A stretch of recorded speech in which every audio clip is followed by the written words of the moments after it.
I'd like to call to order the special city council meeting of July 2nd, 2025 to order. Ms. Cassandra, Mayor David Romero. here. Councilor Marvin Martinez. Present. Councilor Barbara Casey. Here. Councilor Michael Montoya. Present. Councilor David Ulivari. Here. Thank you, Mr. Mayor. We do have a quorum. Thank you. Will you lead us in the pledge? Yes, sir. I plead allegiance To the flag of the United States of America and to the republic for which it stands, one nation under God, indivisible, with liberty and justice for all. Councilor Montoya, will you lead us in a moment of silence?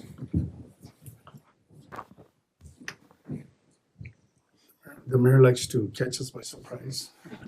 Unprepared. I think that at this time and point, I think we ought to be very grateful and thankful for all our blessings. The weather that we have gotten, the rains that we have gotten, the assistance we have gotten, the boards, commissions, committees that have helped us out. Our new city manager, a new direction, a lot to be thankful for. So let's reflect on a moment of silence on just Thanksgiving. Thank you. Thank you, Councilor.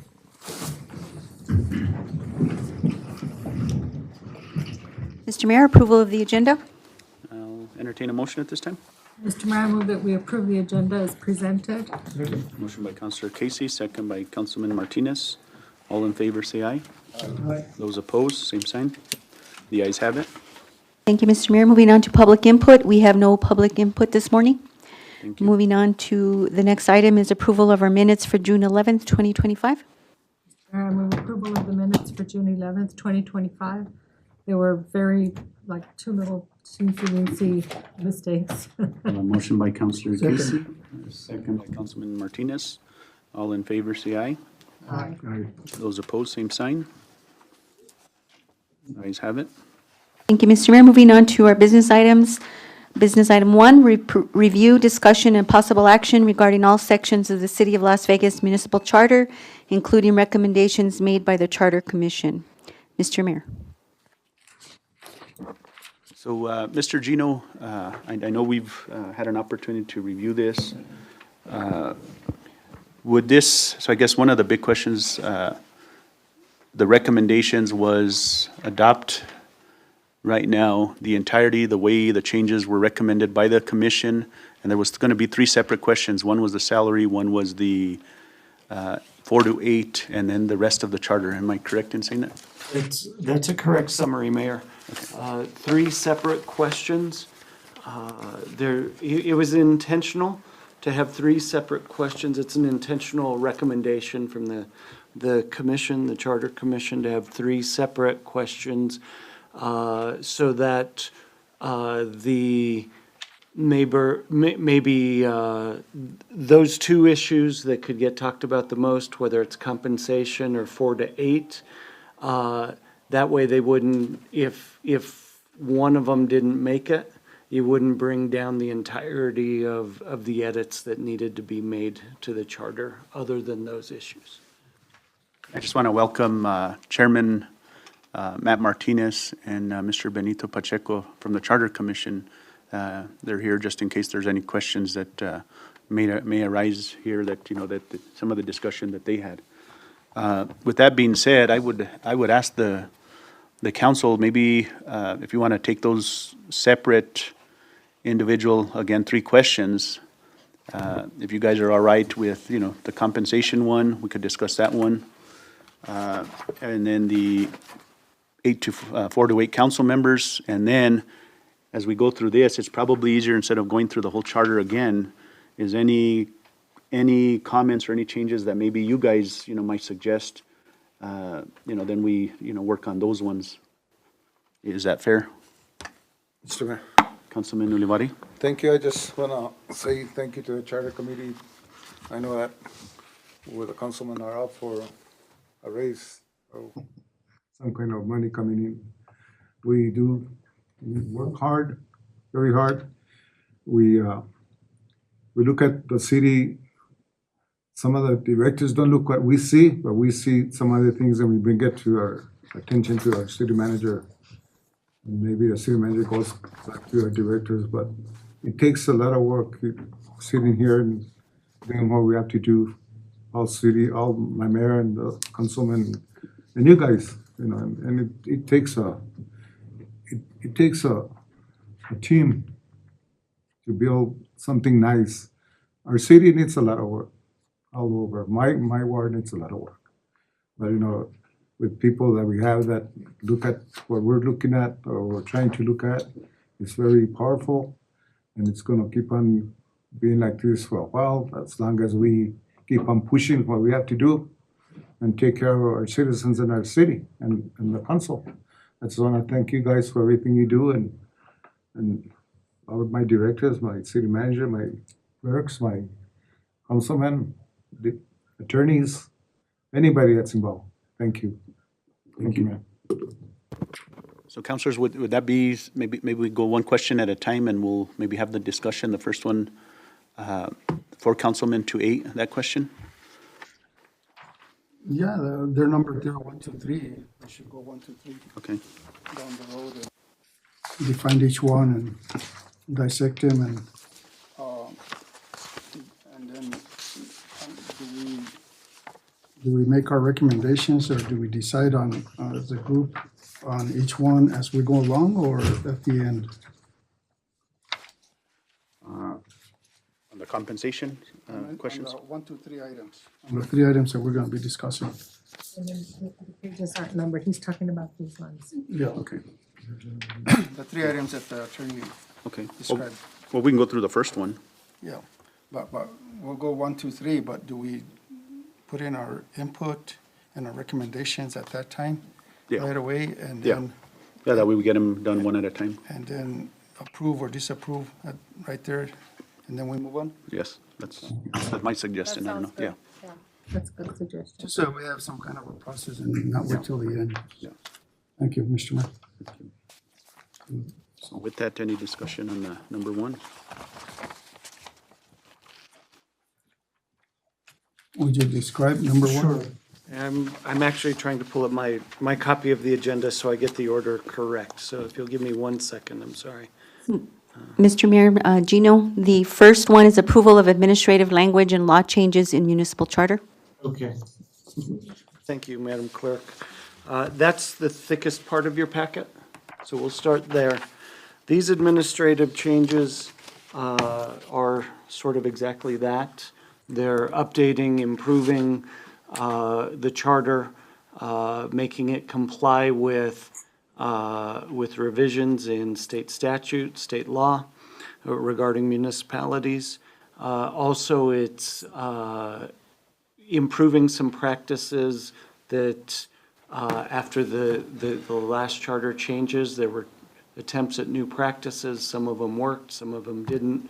And for those that the commission felt the practices needed to be a little bit better, those are some of the amendments here. But it's really that category, administrative, process oriented.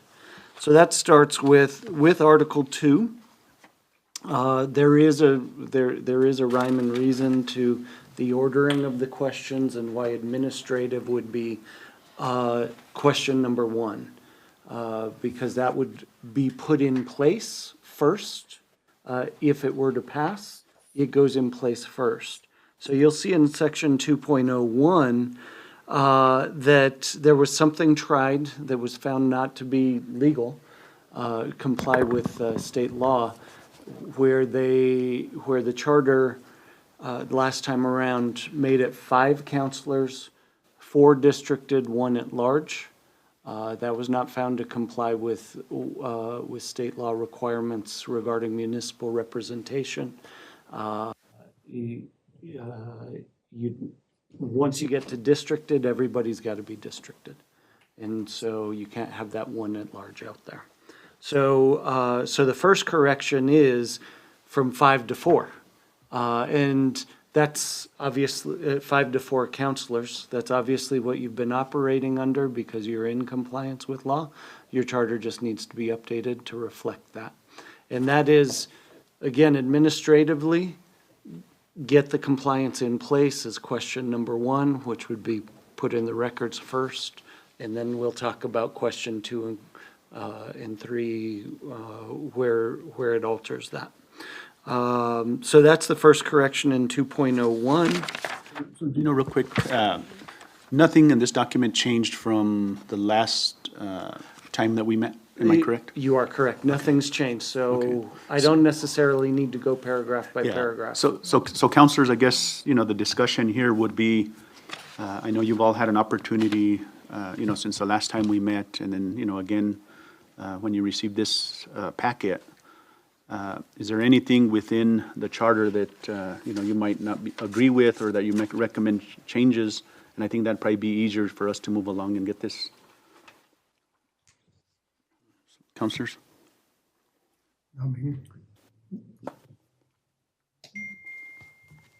Mr. Mayor, if I may, I just want to ask the question.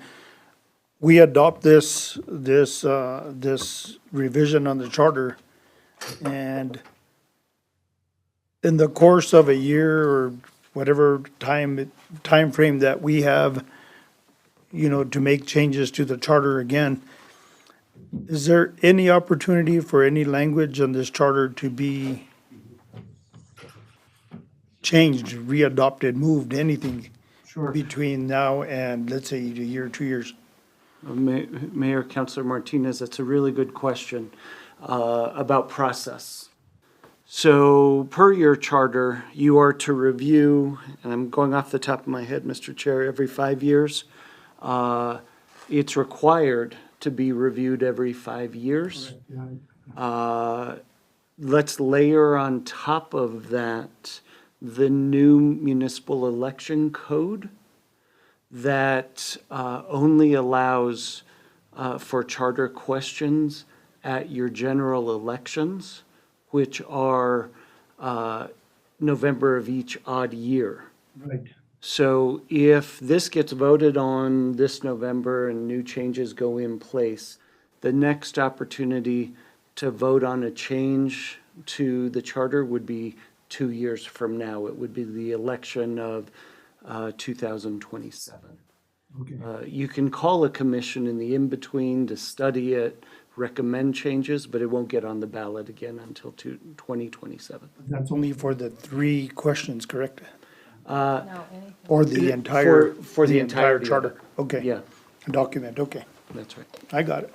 And just to add a little bit of history to that, I know from 2010, when it was first adopted, the charter, the first change, I think, was in 2020. It went into effect in 2012, Yeah. the new charter, and And then, 2020 was the first time that. Correct. So, you know, the councils in between there never really addressed it. I know pretty much every election cycle, there's, you know, there's been some Change. recommendations at least, no change, guaranteed change, but, yeah. Okay, thank you. Thanks for asking. Councilors? No comment. Mr. Mayor, Councilman Montoya? so according to my understanding,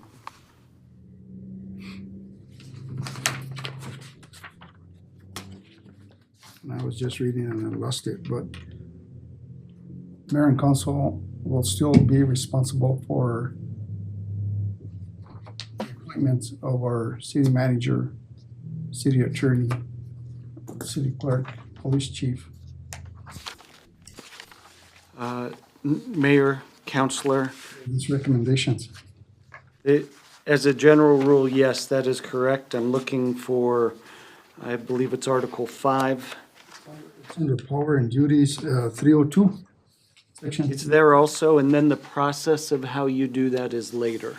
Let me get to 302. 123.02, powers and duties, you have the mayor's powers, well, 302 is the mayor's powers and duties, right? Number. And then,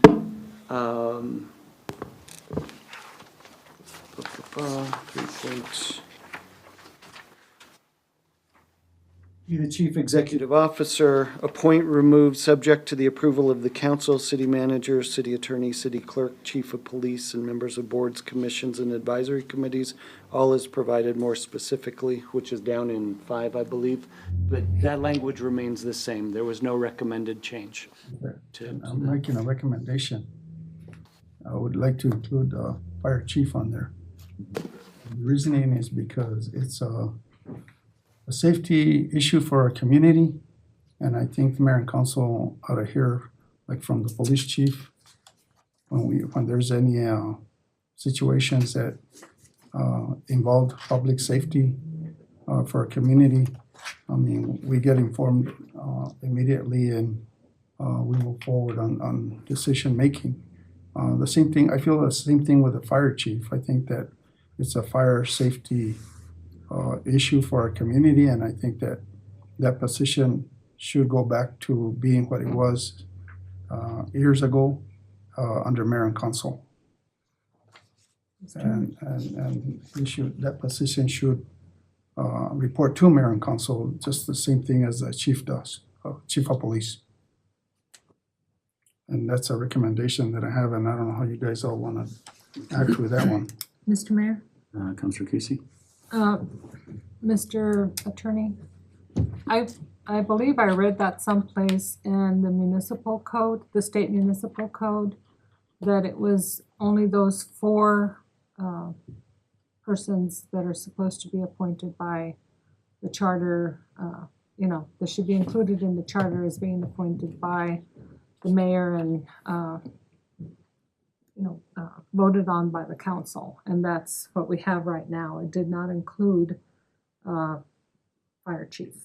So could you look for that and make sure that that is allowed by state law?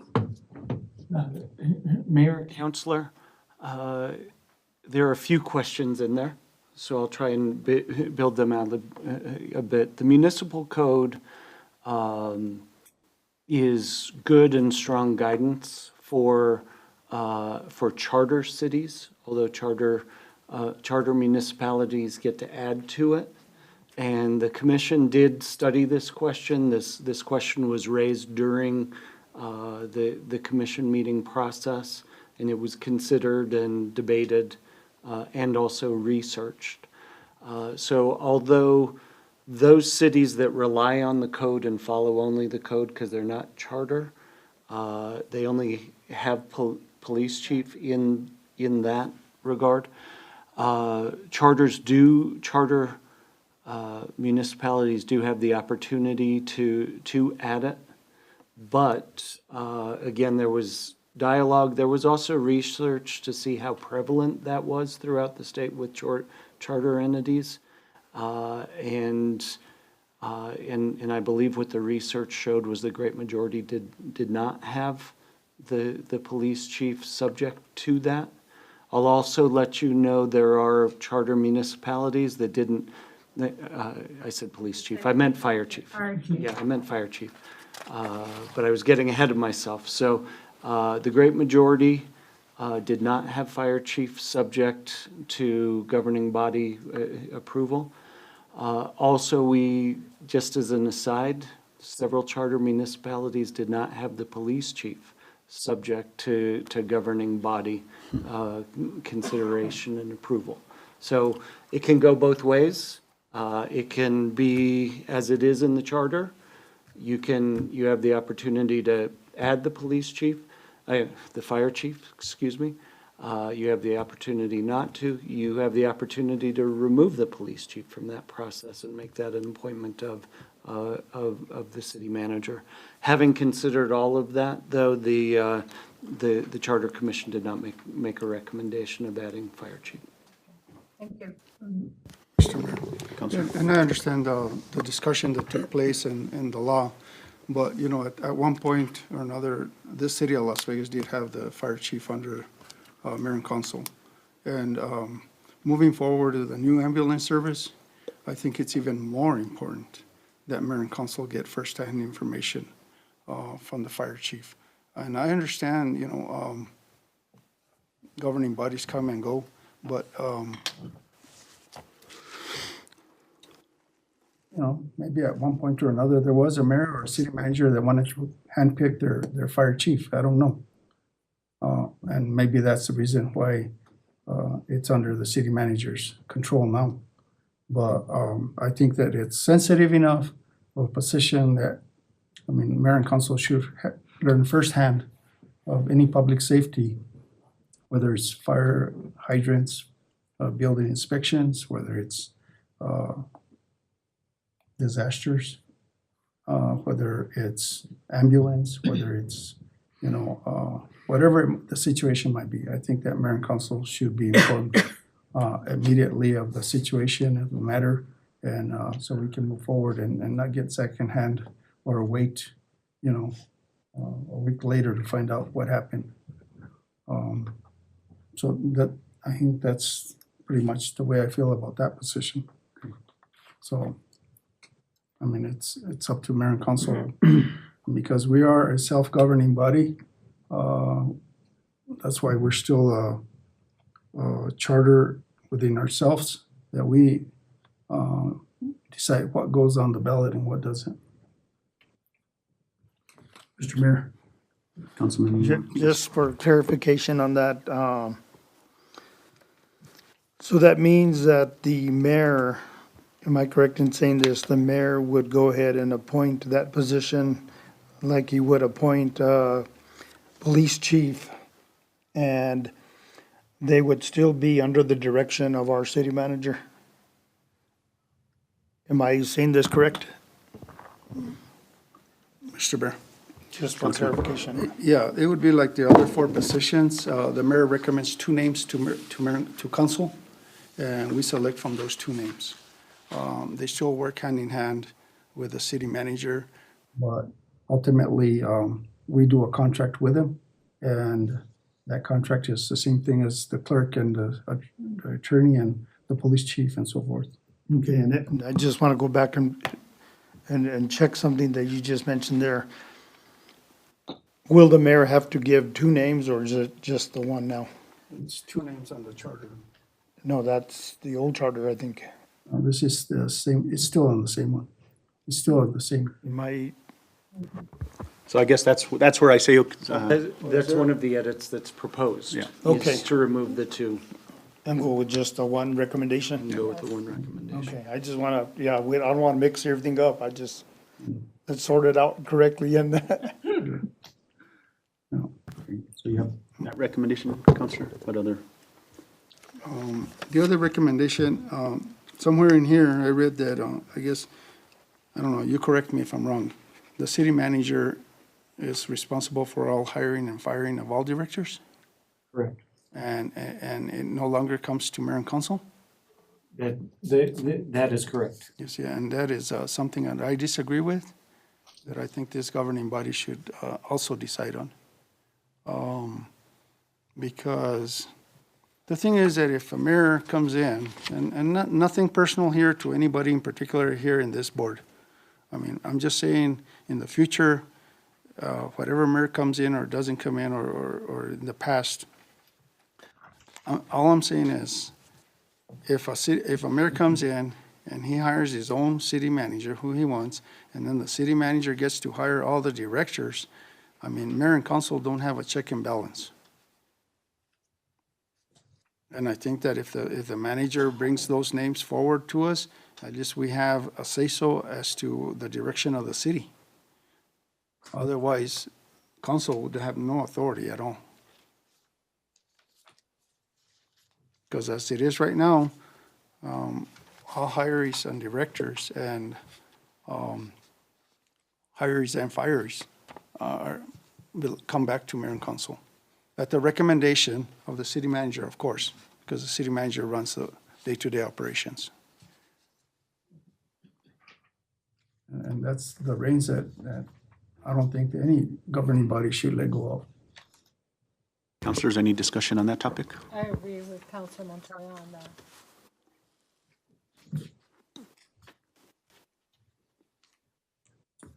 Mayor, it's not that I agree or disagree, I see the other side of it. We're removing powers that our city manager should have. He runs day-to-day operations, and I also feel that he has the right to reprimand, fire. And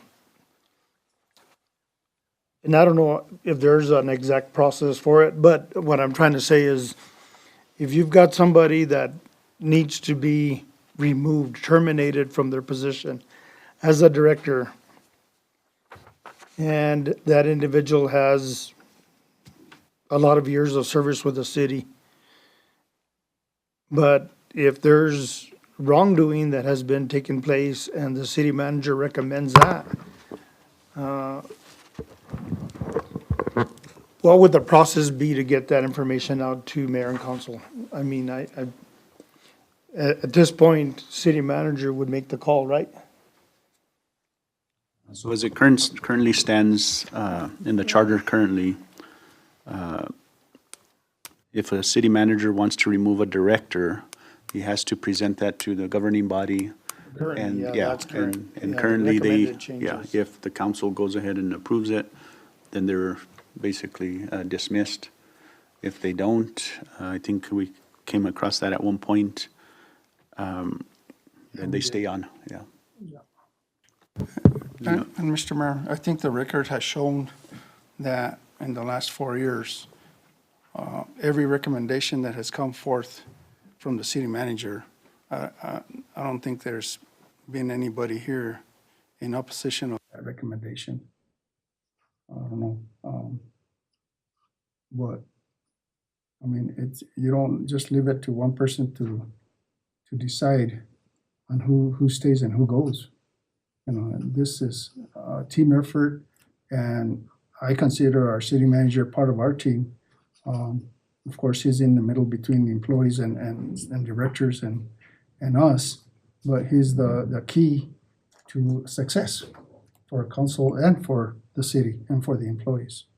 So I think that the other way around, by giving him that position, the full authority, I mean, it could turn into chaos real quick.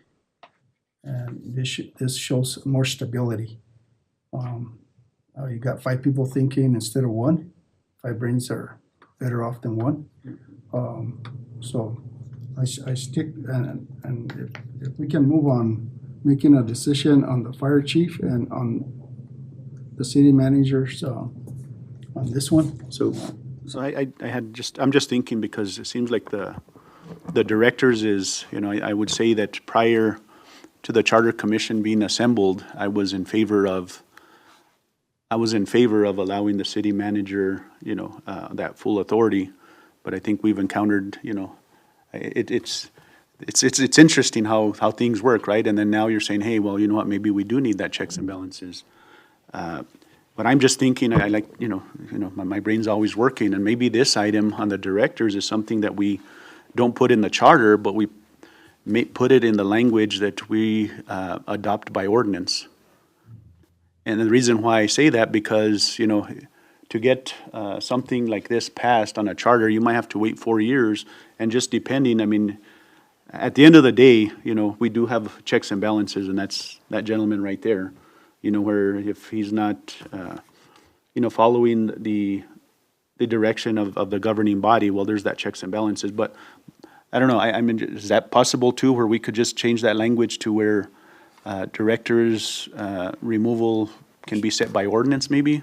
And that, I mean, from 1 year to the next or 1 month to the next, that could be changed depending on what the governing body feels. Mr. Mayor, that's pretty weak.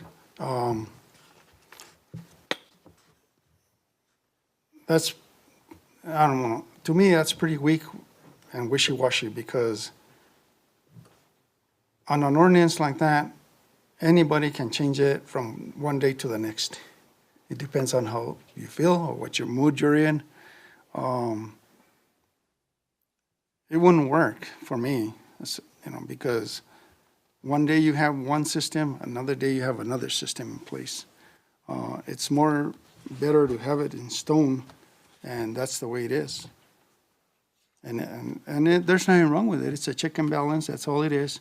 And like I said, other managers have brought employees before councils in executive session or on the agenda, and I say 98% of the time, councils agree with that recommendation. Councilor Casey. My concern is, and the reason that I agree with Counselor Montoya, is employees need to know that they have recourse. If something should happen, and let's say that for some reason or other, they just don't get along with the city manager, and the city manager says, oh, you're fired, too bad, you're not doing your job, or whatever reason they give. That's not fair to the employee. The employee should have the option to say, I would like the council to hear what's happening with me. And if they think that I'm not doing my job, then, vote on it as a council and confirm what the city manager is saying. But to just give somebody carte blanche to just do whatever they want, to me, is like, why bother having a council or why bother having a mayor? They're running the city, they're doing everything. Exactly. So there has to be checks and balances, and I think that that is something that is essential. And I would not want to work someplace where somebody could just, they say, well, I'm the manager here, you're fired because I don't like the way you type my letter. Or I don't like the way you, talk to a customer, or whatever it is. You have to have legitimacy behind those firings. And I believe that by bringing them to the council, that grants legitimacy to what we're doing and what the city manager is doing. And it gives us an opportunity to see that the city manager is really following protocol and appropriate procedure in letting a director go. That's my reasoning. Thank you. So I'm in support of leaving it the way it is and not changing it. I don't know how everybody else feels. Okay, so we have the fire chief, the directors, any other recommendations? So I guess what we'll do is, maybe what I'll do is entertain, and Mr. Gino, if this is fair to say, as we go through these items or recommendations, I'd rather just take a motion for those changes in the draft policy, and then we adopt it as a whole. Is that Sounds good. a good You way could- to? Okay. Yeah, you can go one by one, you can collect them all, then go And by then- one by okay. one. So are there any other changes besides those two within the document that the Charter Commission recommended? Mr. Mayor, Councilman? I said a little different. I'm always looking at the city manager. He's always got a big load. And he's got 3 or 4 directors that he's got to take care of. And that takes a lot of work, I see that some of our city managers or directors aren't looking at what we're looking at and are large. And we, as councilmen, have to come and make notes, give them to our city manager and see if we can get them done. And for putting another director for the manager to take care of, it's a lot of work. A lot of work. And the thing is that some of these stuff that we're bringing to the city manager gets done, some of it doesn't get done. You could be a councilman for 5, 10 years and the same items or the same things that are happening in town, you're gonna bring them back the following year. It's because some of our directors aren't looking at what we're looking at on summer or winter or whatever you call it. They're not looking at that, and we gotta bring it up to your attention, to the city manager, and that takes a load. And then if you have another person that he's gotta take care of, the fire chief, he's got his duties. You gotta look at the application, how strong he is, how he's, the employees he's got under him. And the thing is that this small municipality, the only things we have here is maybe accidents, not too many fires. We do have a little bit of fires. They don't let us know everything that they do, but it's another load. And the thing is that the city manager's got enough work to do that, to me, sometimes it looks like we as councilmen have to be reminding every city manager comes in or doesn't come in, what the situation we have outside our city limits, inside or outside, And it's a big old, to have somebody else, he's got to take care of, it's very, very hard. Thank you, sir. Mr. Mayor, Councilman. I think we're gonna probably have some items down the road, and after a while, they're all gonna get lost. But if we could go ahead and get the consent of this council on the fire chief and on the city manager, leaving it the same. And so then let- continue on those other ones. So let's do the first item. If you want, I'll entertain a motion to include the fire chief into the appointees on the charter draft document. Yes, I'll make that motion. A motion by Councilman Montoya. Do I have a second? Again, I have a motion by Councilman Montoya to include fire chief into the charter, the draft document. One last time, I'll entertain a second. The motion dies. Mr. Mayor? Can I ask a question? Yes. Yeah, I'm still green and learning the process. Whatever the direction of the council is associated with any of the recommendations, I'll absolutely work with and do. I just have a clarifying question associated with, as the charter exists now for the chief, the clerk, and the attorney. Is there a discussion as far as between the manager and the mayor associated with recommendations that would come forward? And I'm just asking, is there a historical process of which there's a question that goes, there's a vacancy? Is there dialogue or coordination, communication? Because I guess as the person responsible, once that decision is made, I would think it would be a good idea to have some communication and input relative to that. I'm not talking about anything new, I'm talking about what exists, because once they're in, whoever that is, it's my responsibility to make sure they do their work, and so I guess logistically, I'm just wondering what that historical process is and whether or not there's dialogue associated with who your recommendations are, respecting your role as mayor and the responsibilities under the charter, just in way of, at the end of the day, I'll have to be working with them on the day-to-day operation. So as I got appointed by this governing body, pretty much, I think the only appointment was Chief Marquez, but, there was dialogue with myself, the city manager, making sure the day-to-day, as a recommendation came, but, Chief Marquez, kind of proved himself to be, he had the benefit of being interim, right? So he had that benefit. I can only speak, for myself, but I would hope that as any mayor is building their team, that team all works together, right? And you don't have them, especially the appointed, that they have conflict or whatever. So my hopes, or my vision is that they would. I can only speak for myself. I don't know if Mayor could speak to his past on how he worked that, because I'm sure he brought in all his own team. If you don't mind speaking to the historical, if you don't mind coming up and.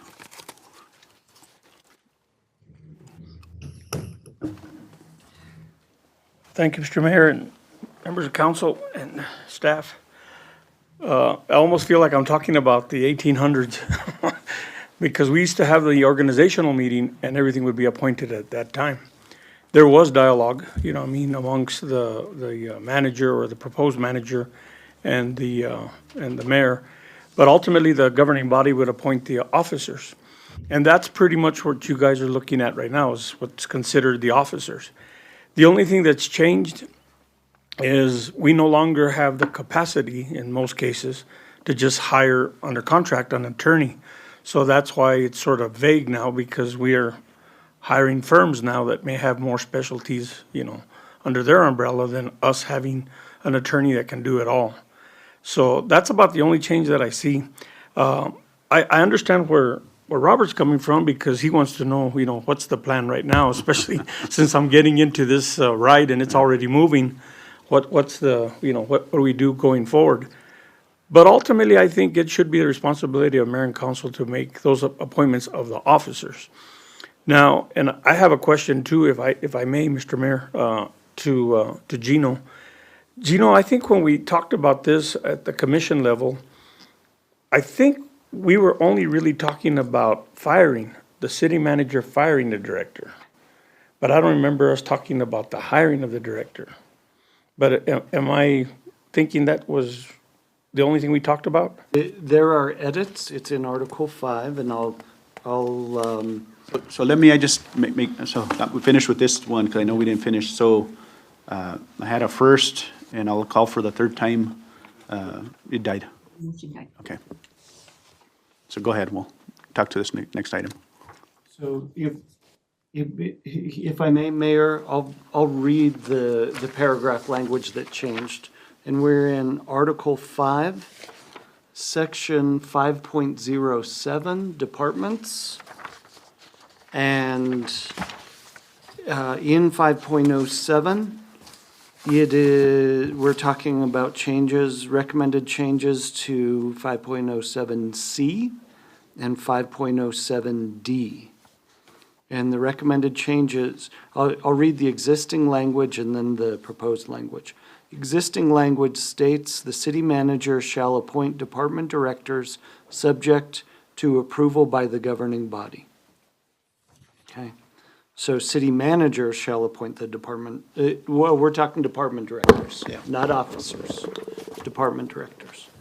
So, city manager chooses and appoints, but the council has to approve the city manager's selections for the leadership team. And so the proposed language is, the recommended language is, city manager shall appoint department directors and shall report such appointment at the next regular governing body meeting. And so the appointment of directors with that recommendation no longer requires governing body approval, just governing body notice. Okay. Then you go to D, the existing language. There's a lot of edits, so let me try and get through them all. Department directors are at-will employees. This is existing language. Department directors are at-will employees who may be placed on administrative leave by the city manager. And then it continues, subject, so who may be placed on administrative leave or removed, subject to a majority vote of the governing body. Both those concepts are subject to the governing body, placement on leave or termination, removal, okay? That goes on to say, in existing language, the majority vote by the governing body of whether or not to remove a department director will be recognized and implemented by the city manager, with said vote constituting a final and conclusive determination regarding the matter. If a city manager brings a department director before you saying, I'd like to remove my subordinate, the governing body either says yes, votes, and says yes, or votes and says, no, that's still your department director. That's the existing language. And then I'll get into the recommended language. The recommended language is that the city manager have hiring and firing authority over the subordinates on the leadership team, the directors. So the recommended language is, from the commission, is department directors are at-will employees who may be placed on administrative leave or removed by the city manager, and the city manager shall report any such leave or removal at the next governing body meeting. So it's notice, again, that's the recommended change. And there was talk earlier about accountability. It was sort of implied on the accountability that takes the council's accountability to the manager. We don't like your changes in department director, you're going to move on, manager. So it goes from accountability down to the department level to placing the accountability squarely on the city manager. And then, Mr. Mayor. Thank you for the clarification, and it is the way I thought, but, the way I interpret it. I would recommend that it stay the same, because the liability is too high for just one individual to be making those decisions. It's up to the governing body, again, that they're responsible for all finances of the city of Las Vegas. And when you allow the city manager's position to fire these individuals, the directors, or, it comes into the lawsuit part of it. Then we're spending millions or thousands or millions of dollars defending the city. The other way around, the way it is right now, it protects the city, protects the employee, protects the city manager, and you have 5 minds to think about it. So I would recommend that it stay the same, the language stay the same, and and you have a check and balance. So that's, I'm willing to make a motion that stays the same, Mr. Mayor. Okay, so I have a motion that item on director hirings is motion by Councilman Montoya, second by Councilor Casey. I forgot to provide some legal information with regard to this. What the language that's in the charter does parallel what's in the municipal code for the non-charter municipalities. This does tend to be a standard that the department directors in those non-charter municipalities, their addition or removal is subject to a vote. That said, I believe we did the research and we did not find a charter entity that had the governing body involved in the hiring and termination of department directors. So I just wanted to provide that factual information for as you're considering the motion. Mr. Benito, if you don't mind maybe talking about how you guys came to this? Thank you, Mr. Mayor, Council. I just want to note that from, respectfully, that in terms of liability, it's actually increased liability by having the governing body involved in personnel actions. So you're opening up the city to much more liability legally than if you were not involved. The employee, New Mexico is an at-will state, is managed and the law is followed by your HR department and your city manager. Introducing 5 more variables in the long run is going to cost the city money. It will eventually. So it is, from my perspective, a legal protection for the community, and it brings us in line with what the rest of the state and quite frankly, what the rest of the country does in terms of the governing body and department directors. And Mr. Mayor. So I have a motion and a second. We'll continue one more time with discussion and then Councilman. Yeah, I would just like to say that, for my own sake, it's still the obligation and the direction and the recommendation of the city manager. He's still in full control of any hiring or firing with just an additional 5 minds helping him out or her out, whomever is there in that position. I think the liability still lies on the decision maker. At the end of the day, that individual is put on the agenda and we vote on it, and it's always better 5 minds better versus 1. Thank you, Mayor. Thank you. Call for the question. Okay, so Councilor Casey, I'll let you. Go ahead. I wanted to answer Mr. Anaya's question about communication. I've been through 4 mayors, Ortiz, Giron, Trujillo, and now Mayor Romero. And Vince for a couple months. Yeah, and Vince for a few months, yeah. And all of those communicated with the mayor and the council members about potential people that may be recommended to the council for hiring for directors' positions. Everything was done according to the Open Meetings Act. Ultimately, those mayors chose the person that they wanted to recommend. And we had an opportunity to say our piece before we had to vote on them. And so there was always communication.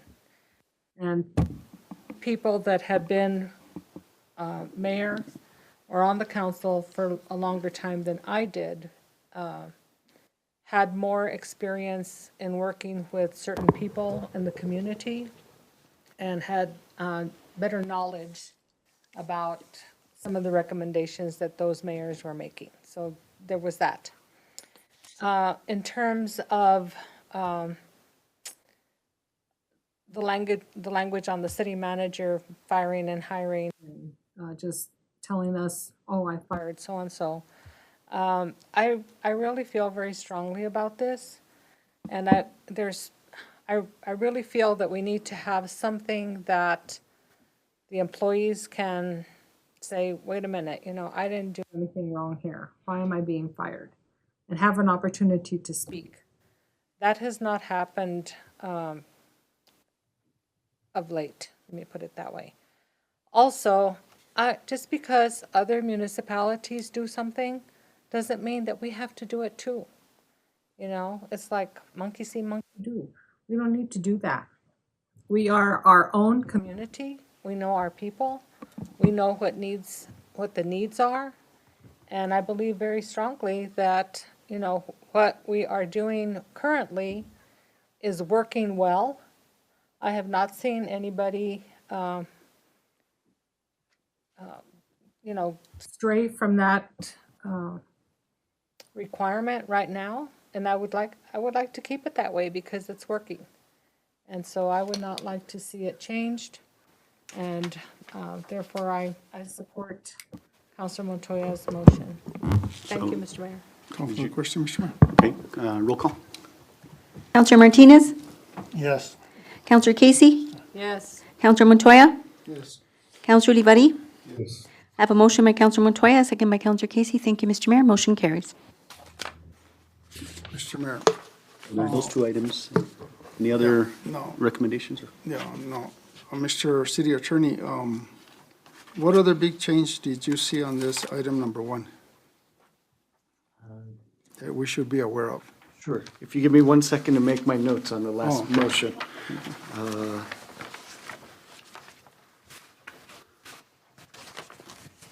Okay.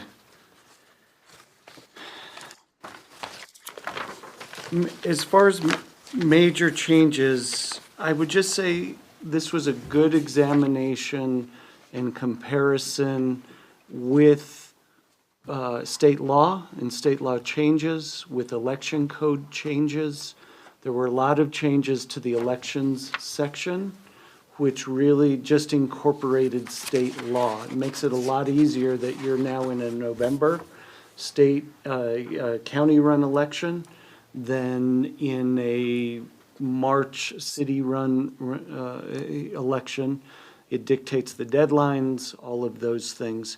So it really, there were a lot of changes to the election section, but it was just to comply with the will of the governing body, which is the November election cycle. There were some updates to municipal court and just cleaning that up for changes, and mainly election qualifications. So that was big. Not everybody always talks about municipal court, your third branch here. And so it was updating. The chair checked with the municipal judge. All of those changes were acceptable to the municipal judge. The other big change, I would say, in boards and commissions was giving you the ability, it's not mandating it, it just gives you the ability to create committees of the governing body. So that if the governing body chooses to raise, let's say, finances to a finance committee of the governing body, you have the option to do that by ordinance if you want to. You don't have to, but that's a nice change and a nice addition for you. elections I already covered. That takes us through most of it. The other thing was just updating your ethics article, Article 9, to expressly incorporate the New Mexico Governmental Conduct Act. That was a change by statute in the last few years to make it applicable to municipalities. And so it was good to recognize the Governmental Conduct Act and while preserving your unique to your community ethics code, but meshing those together in Article 11. I really don't, that's my quick and dirty summary of the other major changes that are out there. Chairman Martinez, Mr. Mayor. Let me see. If I may, I had an opportunity to visit with someone, I can't remember who at this point, and it was under section 9.0, I guess it's 9.0 at this point, 'cause we crossed out the other one. Section. Article 9. Article 9. It would be holding other office. I had a question about this after the fact, and I actually called Gino to find out if this was something that could be considered. So for whatever reason, if you hold an office here, or already hold another office, you can't run for city council, okay?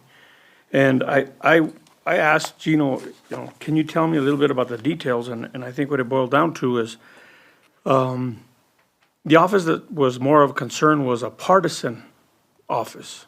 Okay, so let's say you're a county clerk and you also wanted to be mayor, or you're, in some other partisan election. This doesn't give you the opportunity to vote at all, or run for those offices if you are under those guidelines. But if you're in another committee that is not partisan, let's just say a school board or some other entity, you can run for office because both of the positions would be nonpartisan. City hall, city elections are nonpartisan, and so would, something like a school board or something else be. So that was the only other question that after the fact, after all the meetings that ended, I had that request come in and I asked Gino. Do you remember that conversation, Gino, when we talked about it? Because Las Vegas may be the only city that has It's getting fuzzy, but. Yeah. this detail in the charter. I don't know what they want to call it, but it probably has a name. But nonetheless, I just wanted to bring that up because I think that may be a good consideration, that you may be able to, run for an office, especially if you're in a non-partisan position. And that means co-ops, co-op boards, trustee, Mutual. school boards, mutual. The language in 9.02 is, except as authorized by state law, no elected officer of the city shall hold any other elected public office during the term for which the member was elected. And so I think you'd probably have to think through what is a elected public office, but that's going to tend to be governmental, or your JPA organizations, your quasi-governmental organizations. That's existing language. There's only one edit to that section 9.0, what's now 9.03, and that was a typographical edit. So no changes were recommended to that section, but there, that is a question. I think that came up as a question Mayor. during this time. So if we were to make a change in that, I'm just throwing this out there. So could our municipal judge become a city councilman? No, but Because it's nonpartisan? no, because it's two different positions within the city. So Okay. it would number one, it would start with, they can only be on one ballot, either judge or counselor, not both. Two, at the city, they would only be able to hold one of those. One role, One role. okay. Yeah, what this section's talking about is elected public office outside of the city. Anywhere from governor on down to county commissioner or or something of that, school board member, something of that sort. Well, when you're dealing with smaller municipalities like Las Vegas, I could see where, choice has a lot to do with, who might be able to get the position or not, and who qualifies. So, I mean, In, I don't in know. my recollection, just throughout the state, I'm not saying it ever happened here, I think I remember your state representative, mayor, and school board member all being one person. And so for some, it was a smaller community, so maybe that's the only person that wanted that, but in your larger communities, that's a lower chance. Councilor Casey? Thank you. I was going to bring that up, Mr. Zamora. When I was in the legislature, we had Fred Luna from Los Lunas, who was a state rep and school board member. And then we also had Toby Michaels, who was from Milan, and he was state rep and mayor. And so, those were all allowed. And even our own mayor here, Alfonso Ortiz, was county treasurer. So it's been done in the past. What can I say? Councilman Montoya, and then Mr., if you don't mind just sitting there, and then.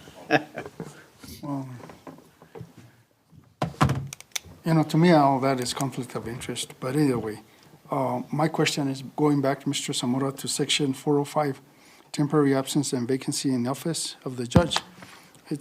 You're adding on here a qualified person to serve as an alternate judge to preside over and said cases. What qualifications are you talking about? I think that's referring back to the front page under 4.02 qualifications. And that really is election qualifications, because municipal judges aren't required to have the same things as a district judge. So 4.02 talks about qualifications, and that is the qualifications under the Election Act, which is mainly residency and the ability to vote. And then really that's it. Okay. And this is where I'm getting at. The last line on 405A says the appointment shall not require council approval, but it's appointed by the mayor.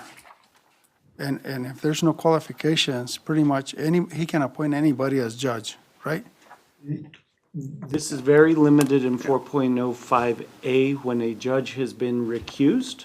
So you've got a municipal judge in place. Judge says, I can't hear this case. Mayor gets to appoint someone just to hear that case in the conflict, and then that person's out. Those things tend to need to be faster and can't really wait for a council meeting and approval and all of those things. So really, there's no qualifications.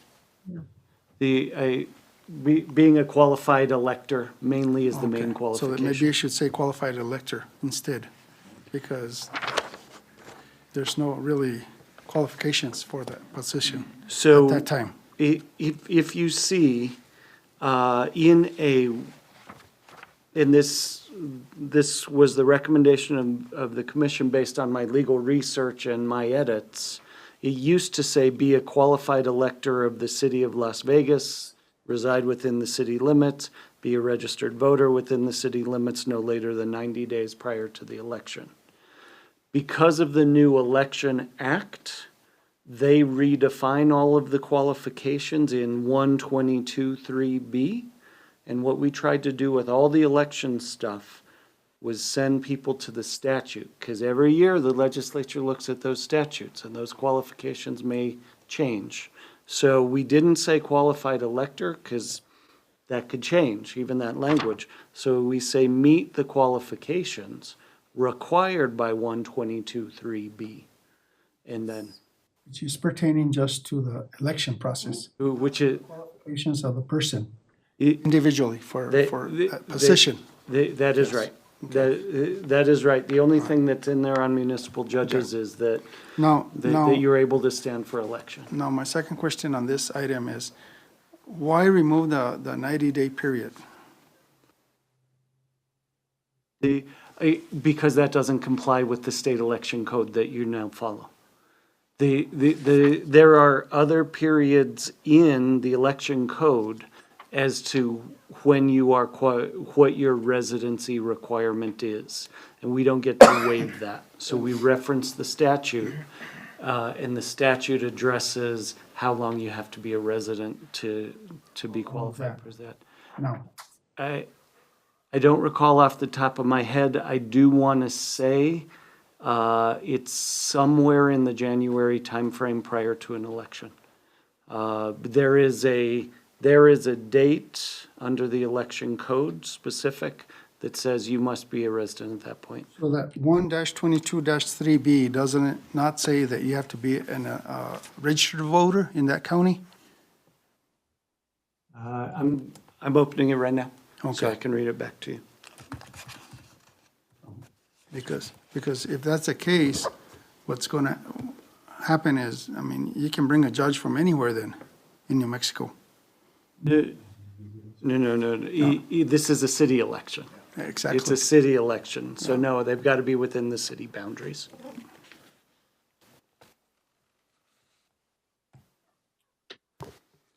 And I think that's why See, that 90-day period was there, just to make sure that it's somebody that's local, that's going to be willing to move here. It's a longer period of time than 90 days, but it's based on the election deadlines now. It's not based on the 90. So 90 does not appear in the election code. A different date appears in the election code. And so it's making it You're compliant. registered 90 days before an election. I'm just saying, Go ahead this and is look to for it, comply and with state I'll let statute. Mr. Martinez. So while he looks that up, Councilman, Well, and I just want to maybe shed a little bit of light. So this is the alternative judge that we're talking about. So that is in case the municipal judge recuses himself. And I had an opportunity to do that on a case myself. And ultimately, it took too long. So the recourse was go to district court, I believe, at that time. So there's a recourse for the people that are in municipal court. If they're not heard in a proper amount of time, it can be moved up the ladder. I don't know, maybe it was magistrate, but they had some recourse, I guess, at the time. I don't know, Mayor, have you had to appoint an alternate I judge? was asked, and in speaking with the judge, it had been like 20-some years that he had to do that. Okay. But the individuals I asked couldn't, so there was just, they went to that next process. Now, if Councilman Montero is talking specifically about qualifications for the judge, that's why we tried to track state law, because that changes all the time. And we don't want to go back to change this. We just say whatever the legislature decides, and that's the new requirement. Actually, all of this first part of the charter is all about sort of lining up with state law. So instead of us making the rules and changing the rules 90 days, 180, whatever the time frame is, whatever state law says is what we're going to allow to do. And that streamlines the work of the charter. And that way, future charter commissions don't have to worry about that. That's sort of a given. We're just going to track state law. And that was an interesting discussion. That's one of the bigger discussions we had early on as a commission. So I don't know. I think I'll default back to the city attorney. The choice of the governing body to follow the Local Election Act and participate in November elections is what requires us to follow the act in our processes. To answer your question about the reference to section 122(3)B, it does not state resident of the county. It says resident of the district for which they're being elected. And then it's stated in B, shall be elected at large within the city. And so, yes, those combined say a municipal judge must be within the city. I just don't want Thank to you for the question. have a mayor that comes in and appoints a judge from Exclusive. Good point. Good point. Good question, thank you. Thank you. And, you know, Mr. Mayor, I want to thank Mr. Zamora because you're, I mean, well, it's your job and you get paid in the whole works, but you know what? You have to put up with us and with our questions, and sometimes you probably think, you know, some of those questions are probably not as important, I don't know, but they're important to us because this is gonna go into a referendum and the people are gonna vote for it, and we don't wanna waste anybody's time at that level also. We've had some items go before the people, the public, and passed, and, you know, all they did was say no, no, no, or, you know, one of them said yes. But anyway, this way, you know, we get clarification and we make sure that we're doing it the right way. Thank you. Thank you, Councilor Mayor and council members. I always like to remind myself, as well as my governing bodies, I am an advisor, but you are the decision makers, and to make a decision, you need to feel comfortable, so feel free to ask those questions. Councilors, going back to, I know it's something that was brought up on the, 9. yeah, on the nonpartisan, I mean, at the end of the day, I mean, there's some elected positions, like I brought forth the co-op board, some of these, you know, that basically don't take too much time, and I think the intent was partisan. And I don't know, I mean, at the end of the day, we want to open up a fair democracy for every election, and I think sometimes we restrict that by doing, you know, basically with the language that's in the current charter. A suggestion would probably be, you know, nonpartisan and allow more individuals. I mean, I know when I ran unopposed one time, gratefully. The other time, I think there was one. You know, some of us, it's one, you know, only 2 individuals that are filing, and I know there's another item that maybe that's part of the reasoning, but at the end of the day, we want to give the opportunity to as many people to run for office if they have the time. And I mean, you know, I disagree with, you know, legislators and that running for mayors and, you know, council and that, but, you know, there are some of these boards that maybe they meet quarterly or, you know, once a month, and I think they have an opportunity to, you know, bring forth some great insight into the city, but that's just kind of where I see that. Mr. Mayor. Councilman? You know, and I see it that, you know, being a member of a council or a mayor, I mean, the public underestimates the duties and obligations and responsibilities of us, each individual up here. To me, I think being in other committees, other boards and stuff like that, it would be more of a conflict of interest than anything else, because we live in a small community. And I'll tell you, if you're an active councilman and you care about your community, you're gonna be busy. You don't have time, I mean, sometimes you don't even have time for your own family. That's the way it is. People from the outside look at it like we're sitting ducks up here and we don't know anything and we don't move anything forward, and we don't, you know, Facebook condemns us for a lot of decision-making that we do, but, you know, it takes a lot. And we'll talk about that compensation down the road this evening, but I can't see it where you get somebody up here that's too involved in other commissions or boards and this and the other. I mean, some people got to just stick it out and say, this is what I want to do, and do a good job at it. So, but I hear you. It is limited, and like a lot of the public says that this council is limited, or the city limits the running of elected officials towards retired people. I mean, you know what? We'll talk again about compensation. If people that don't have a job or want to run for office, I mean, if they want to make it a dollar kind of sign thing, I mean, that's up to them. But when I think the people up here understand that we run for being public servants. The compensation is, I mean, you'll never hit a compensation that's going to replace my experience, my knowledge, my time, and I don't expect it to. I mean, it's a proven factor that the public has a perception when the councils were making $20,000 a piece, they cut it back down to 15 and, I think back to 10, and that's where we're at. But, and that's where I stand on that, Mr. Mayor. I don't know if you want Councilors, to put it up for a vote or. I can't make a motion. Sorry. Mr. Mayor, Well, I'll go ahead and I'll move to approve, section 9.0 to allow nonpartisan positions to this provision, which would be to hold a city council or mayor position only if they are nonpartisan. Motion by Councilor Martinez. Is there a second? I have to look at it again. is there clarification there, Mr. City Attorney, or? If I may? Yeah. Just for the language, if this were to be considered, it would, believe it or not, there's a 3 after that, it's hard to see, but it's 9.03A would be on line 2 to change the word from, instead of elected public office, it would be partisan-elected office.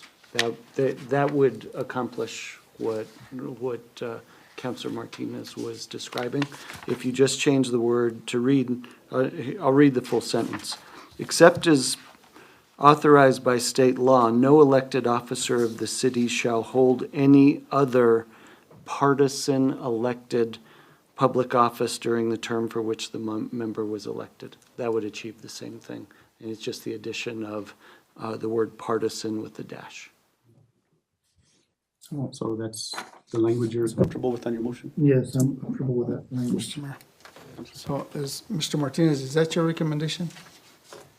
Well, Mr. Mayor, Councilor Montoya, that item came up after the last city council meeting, although it's not in the recommendation of the actual entire commission. That was just a question that I had with the attorney, Mr. Zamora, in regards to that. Because that almost seemed like this may be one of the only communities that had that provision in it. So I was thinking about it just now, and I know that Councilor Perea Casey talked about those other positions in the state legislature and affecting communities. Here locally, Commissioner Medina is also on the Luna Community College, and I'm sure that he's able to take care of those 2 positions comfortably. From what I've heard, I've never heard an issue one way or the other. So I think it's just putting more restrictions on something we don't need in consideration of the size of the community. But like the attorney's expressing very carefully, and I will do the same, it's up to you all. So with that, I have a motion by Councilman Martinez, Second. second by Councilor Casey. A roll call on that change? Counselor Montoya? No. Counselor Olivari? Yes. Counselor Martinez? Yes. Counselor Casey? Yes. I have a motion by Counselor Martinez, a second by Counselor Casey. Thank you, Mr. Mayor. Motion carries. Any other items? See none, I guess, Gino, to complete number 1, we would adopt the whole entire document now as one? Yes. With those changes? With those changes. Okay. If we can get a motion. I had one more Okay, last question go on ahead. this section.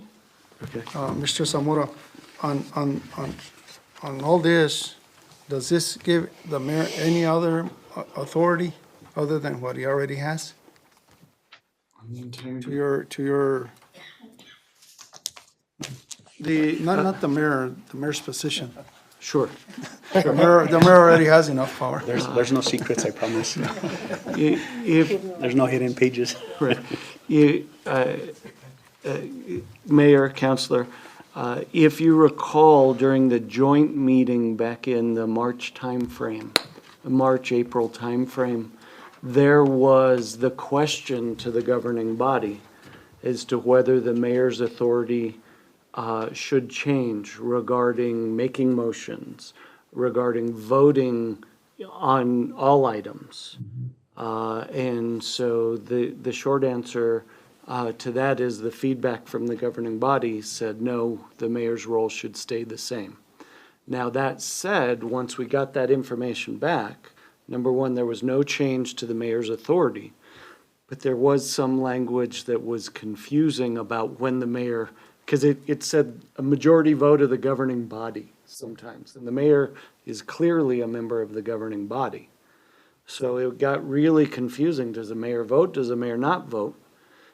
The feedback from the governing body was very clearly mayor only votes in a tie. And so we made that clarification throughout this document. Instead of saying a majority of vote of the governing body, a majority vote of the council in which the mayor will vote only an instance of a tie. And that happens throughout this document. So in some ways, it clears up a confusion, and mayors generally might think they have less authority than they had before. But it's really more about clarification of when the mayor votes. Okay.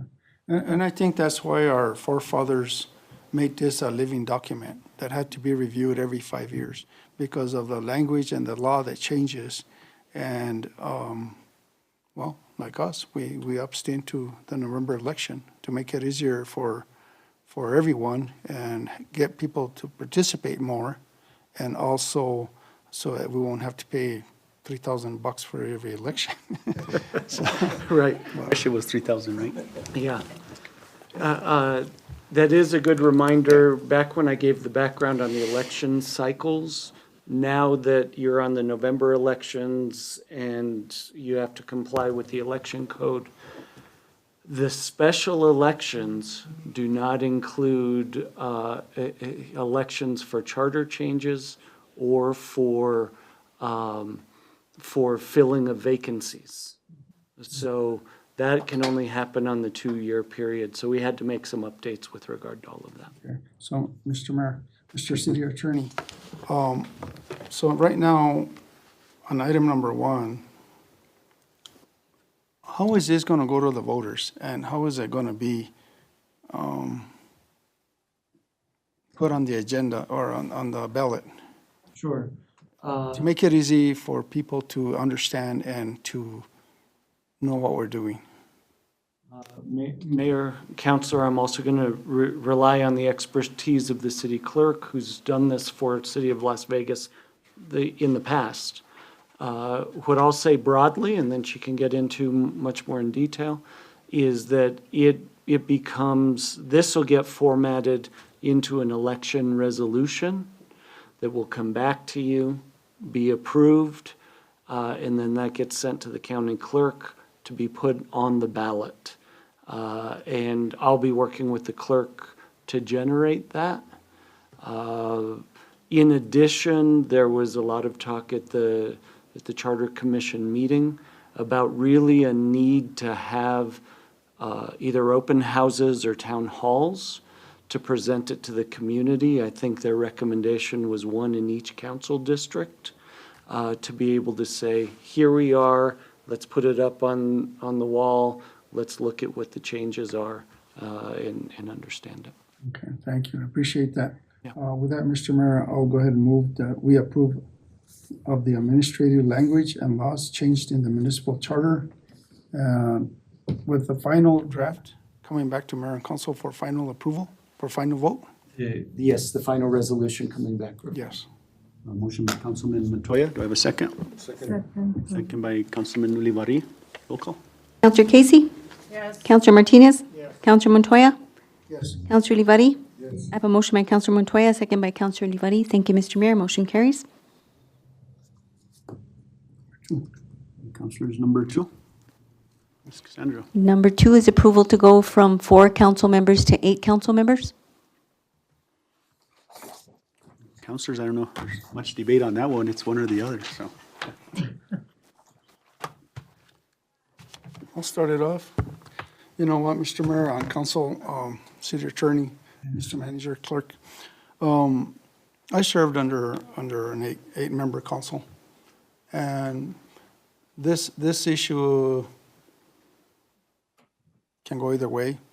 I mean, both of them have their pros and their cons. I guess the most important ones are, you have more representation. If your constituent don't get along with you, he or she can go to another one. You have more knowledge, more experience at the table, making decisions for this whole city. With the 4 members, I feel like, people can look you in the eye. With 8 members, I mean, it's hard to look at 8 at one time. As far as salaries are concerned, I mean, we were a council of 8 and a mayor. We went all the way to $20,000 by state law. It was acceptable. Citizens didn't like that. They pushed it back down to 15,000. The people that were running against us in the next term pushed it down to 15, and then they pushed it down to 10. And that was their way in.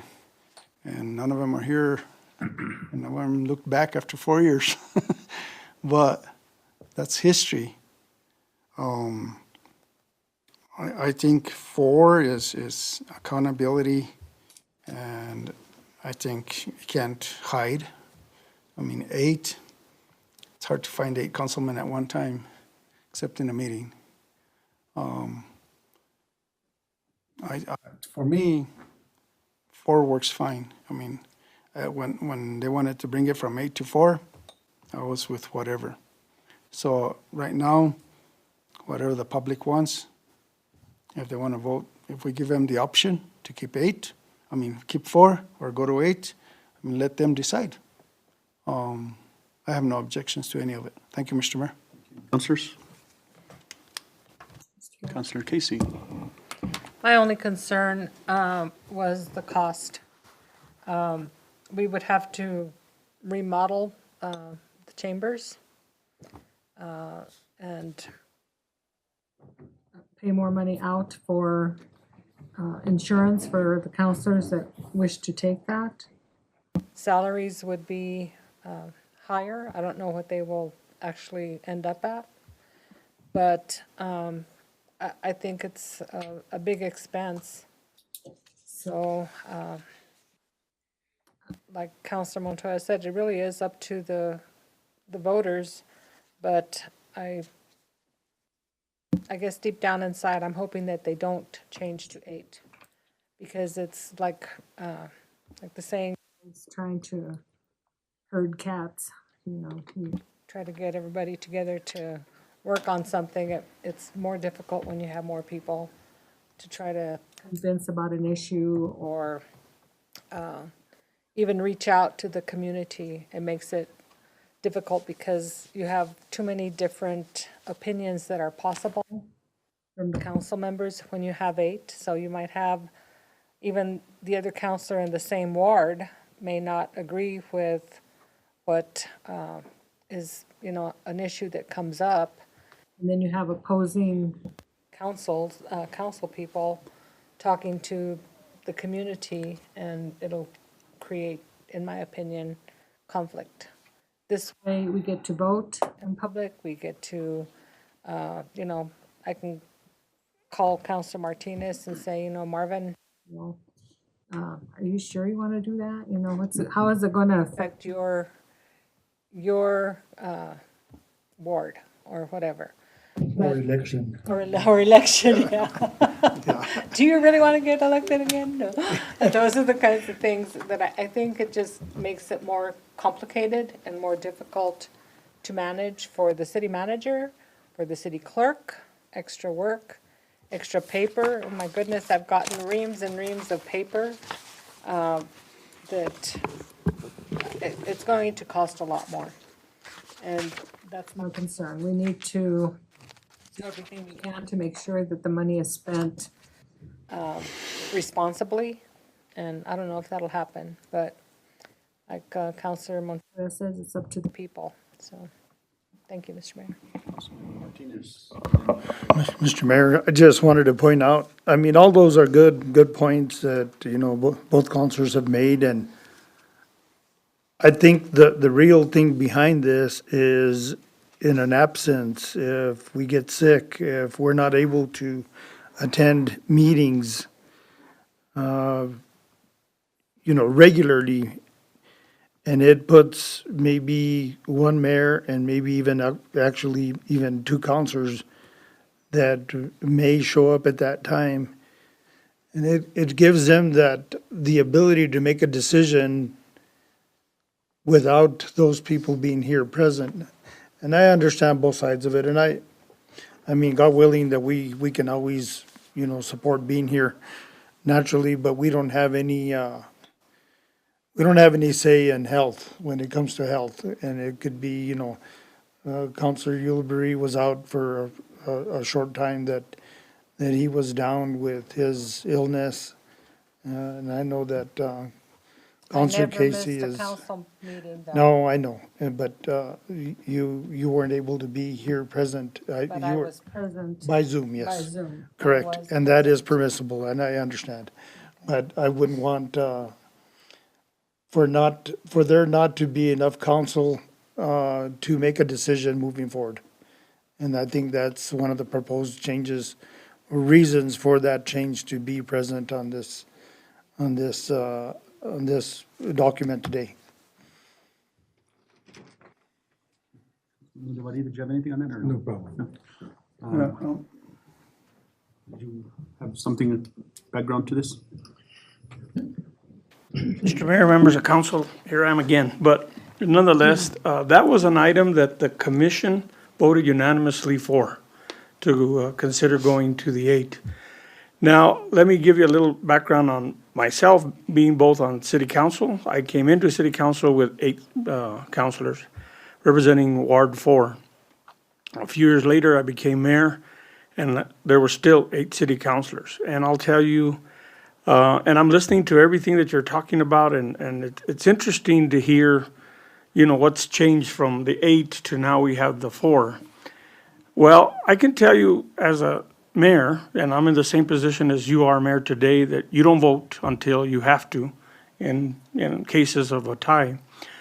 But one of the things that I recognized early on was that by having 8 city councilors, you could see members of the council building consensus, negotiating things to make things better for the community, okay? It's real different now because of the fact that the Open Meetings Act is very clear and you can't violate it because you can't have a rolling quorum and all these other things that have been brought in. But you actually got to see city councilors working together, sometimes in their own ward, sometimes in the same part of town. Stop and think about it. I served for mayor for 2 years, and I only broke a tie once. And it wasn't for a decision that impacted the community. I think the city council figured out one night that we were here somewhat late, I think, that I had never voted. So they made sure that there was 4 votes to go into executive session in favor and 4 against, and I had to break the tie to go into executive session. Can't remember the item. But since the time that I've left City Hall, we've had at least, I think, 5 mayors that have never voted more in the history of Las Vegas to break ties than I've seen since we've had only 4 city councilors. Because literally what it takes is just 2 councilors, 4, 2 against, mayor breaks a tie. And that happened an awful lot. In fact, one of the city council meetings that I attended at Memorial Middle School, 2 city councilors were with the mayor pretty much on every decision. And at that meeting that night, it switched to the other city councilor and the mayor. And that had to do with an issue on Grand Avenue on having rotaries and those turning circles. And literally, it just changed overnight. But the number of decisions that have been made by 2 city councilors siding with the mayor, I've never seen that. I would have never thought that would have happened. But what it boils down to is, if a city councilor happens to miss that meeting, and there's 3 city councilors and the mayor, literally 2 city councilors are making the decision for the entire community. And the other way, it would be at least 4, and possibly in most cases 5 would make the decision if you had 8. But again, the decision's yours. I'm just telling you from my perspective, what I've seen through the years. I've never seen so many city council meetings split by the mayor breaking the tie in the last 5 mayors. And I'm just surprised that the community likes that, I guess. And, you know, if the mayor's able to buddy up with 2 city councilors, you're going to guarantee that that's going to be the agenda carried forward. The idea is to build consensus. You all have done a great job. In fact, Mayor, I think you've made less breaking of tie decisions for our community than the last number of mayors have. But it's one of those things where it is expense. It is more paper. It is more modification of the chambers. But the community gets one thing in return. That's more representation. They have an opportunity to meet with more people, more city councilors to build whatever the idea is that they're looking for to do. It just gives the community more representation. And I think anytime we can add more representation to our constituents, we all win. You may not be there 5, 10 years from now. You may have an issue that comes up. You get along with 1 or 2 of them, it's going to be that much easier to hopefully get their support. But from my personal experience, that's the only thing that I can recommend. The decision, again, like our very esteemed attorney does, is still your decision. So thank you for consideration. Thank you. So what's the pleasure of the council? Mr. Mayor, Councilor? you know, I was just thinking, Mr. Zamora, Mr. Martinez, Councilman Martinez brought a valid point. I think it's happened before our administration, where there has been a vacant seat for a ward for a long period of time. And I was thinking, well, couldn't that councilman appoint somebody in their seat for the temporary absence of the vacant position? Mayor, Councilor, the short answer is no. The more complicated answer is if a seat is vacant for an extended period of time, you may actually eventually, by statute or by motion of the governing body, it might turn into an actual vacancy, which then goes through the reappointment process for a vacancy. So the short answer to your question is the sitting councilor does not get to appoint someone from the community to serve in their spot. And as it is now, the law reads and the charter reads that it's up to the council to determine that seat. Yes, and then now there were some tweaks to, again, comply with, to do 2 things. Number 1, to comply with the election code. And number 2, to make consistent the deadlines for filling a vacancy. And I believe we made those uniform throughout the charter to be 45 days. And that's enough time to think it through, to do a public search, but not so much time that it can be left open for 6 months at a time. The charter now mandates filling a vacancy within 45 days. On a vacancy. On a vacancy. Okay. But I am talking about not a vacancy particularly, but a seat that's vacant for whatever reasons, whether it's medical or whatever it might be. And I'm saying because we've seen it where that position has been, or that ward has been without representation for a long time. And as it is on the charter, it's up to the mayor and the council to decide what, I guess, up to the mayor to decide what happens to that position. If am I correct by saying that? Looking for sections that I've somehow misplaced. Just history, and the person that was out last time was my father.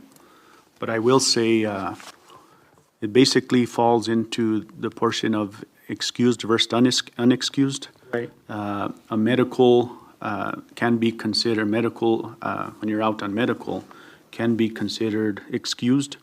So that's where the gray line lies is, Okay. it's the excused versus unexcused. And I'm not I'm not gonna go there as far as naming names or, I'm just talking about the position itself being vacant and not having representation.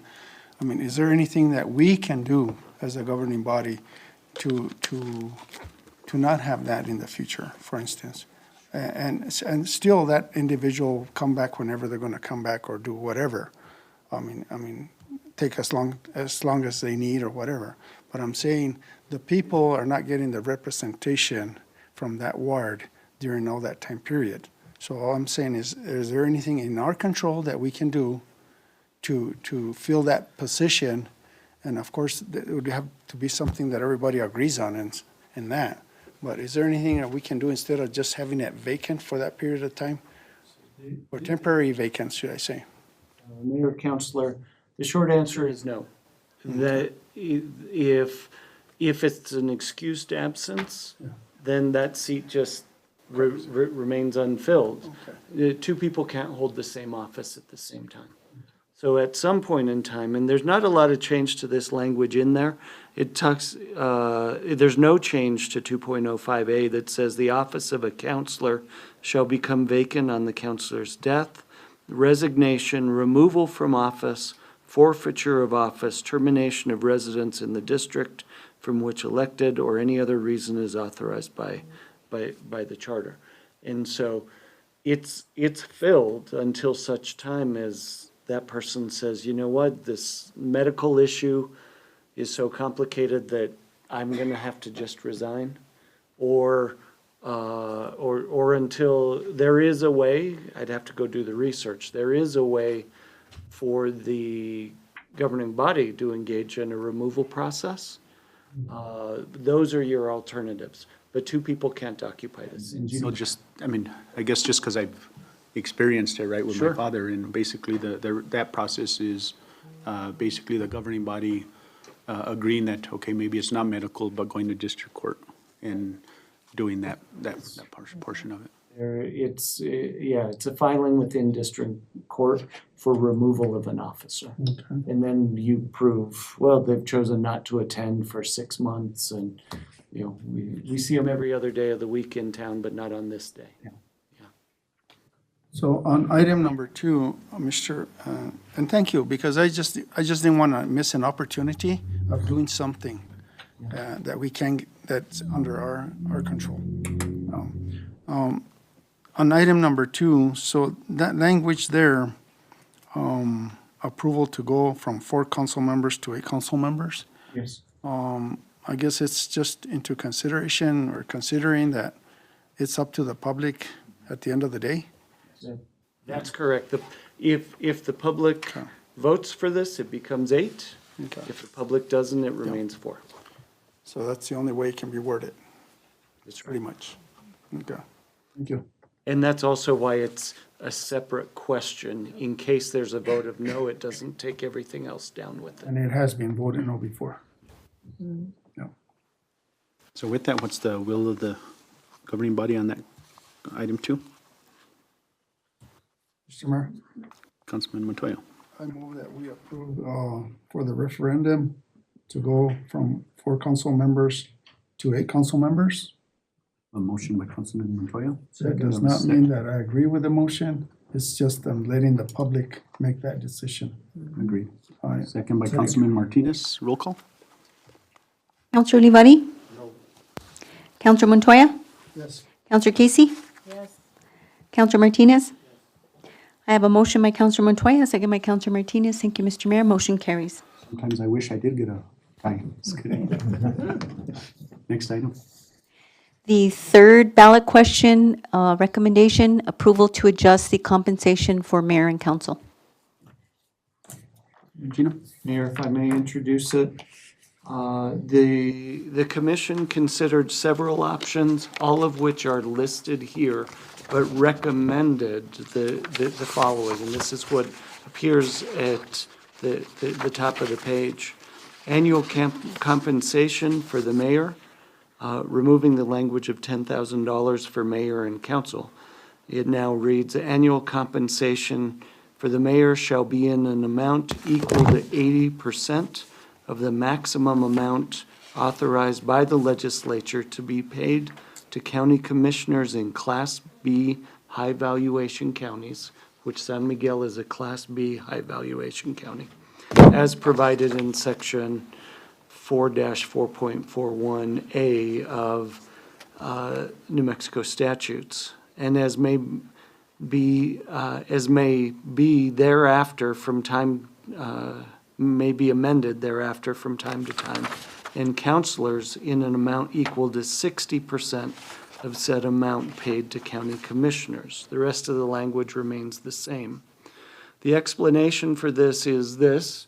Part of this recommendation, instead of coming back every 5 years to tweak amounts and re-examine amounts, it just gets pegged to the county commission pay. And then it's the legislature that considers whether or not to raise this amount. It's the legislature that determines that pay. Now, the recommended amounts, as I stated, were 80% for the mayor, 60% for the councilors, and we included the reference below as to what the percentages are. Right now, county commissioners are paid $30,196.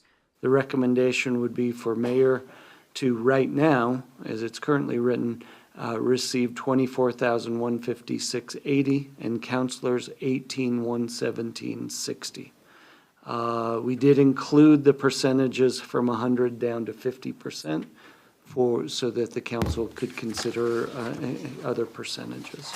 That's the recommendation. It's the same recommendation presented in May. So I'm not going to read through the other options. Those are the same as in May also. I'll just summarize them by saying one other option is a fixed amount of equal pay for councilors and mayors, and the second option is a fixed amount but differentiating between a mayor and councilors.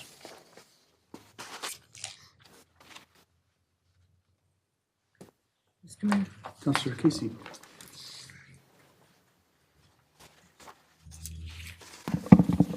My concern with the language on section 2.06 is that most people don't know that San Miguel County is a Class B county, and or why it is.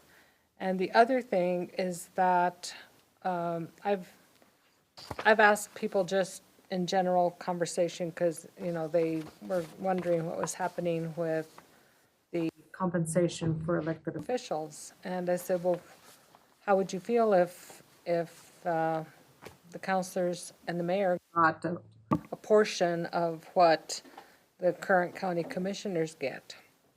And most of them said, wow, that's a lot of money. And I said, why do you say that? And they said, because they make like $78,000 a year.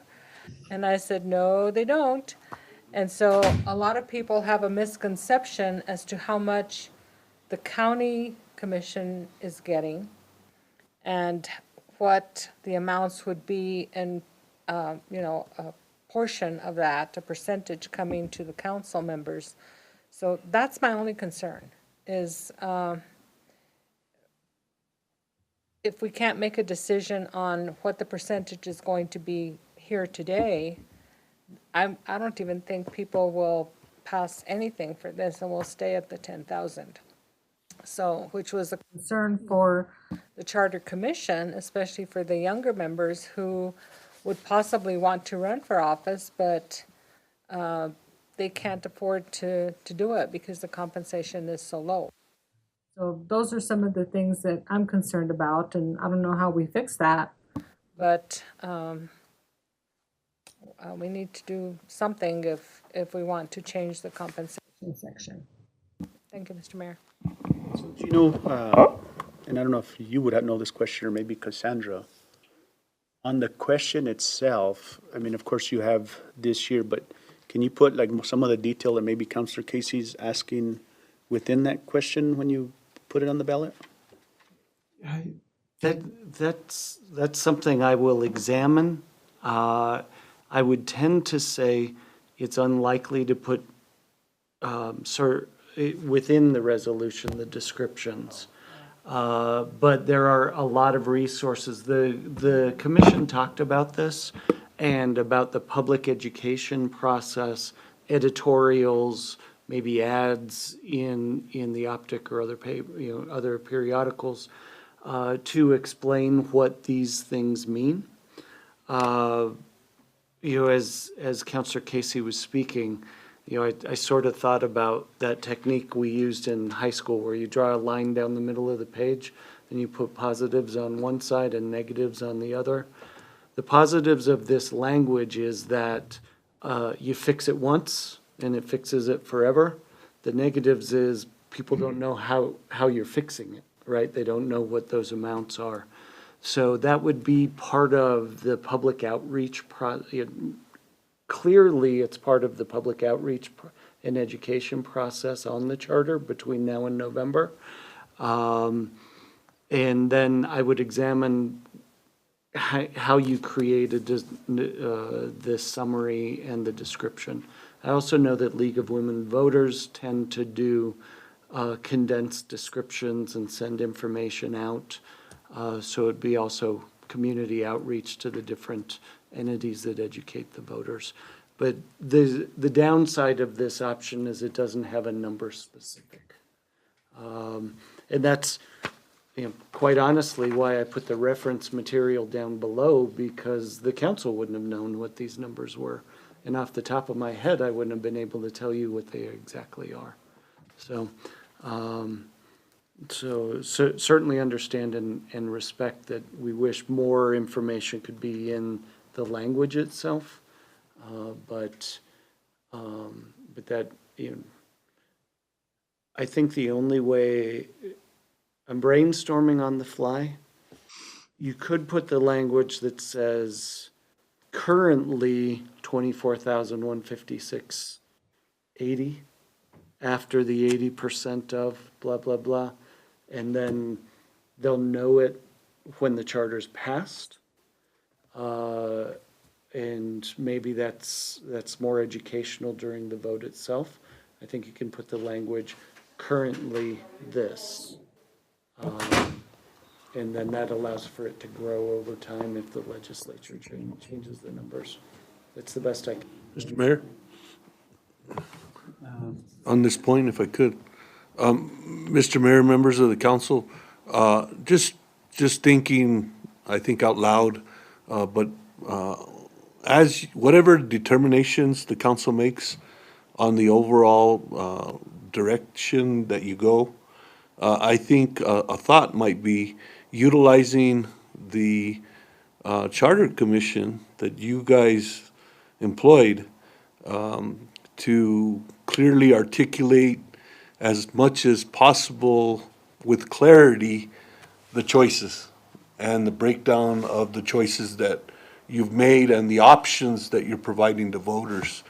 And having been through similar decisions in your role associated with compensation, I can clearly attest, I understand the challenge that poses for the mayor and council sitting in that particular chair. But I think I could absolutely help facilitate working with the commission, if that's the will of the mayor and the council, to help provide clarity as to what the recommendations are and the choices are without trying to persuade or push or lean towards one perspective. But I think, Mr. Mayor, Councilwoman Casey, your point's well taken, and it some of that gets lost, and then perception or assumption, innuendo takes over. So I think I could add value, if that's the will of the mayor and the council, to facilitate communications with the Charter Commission or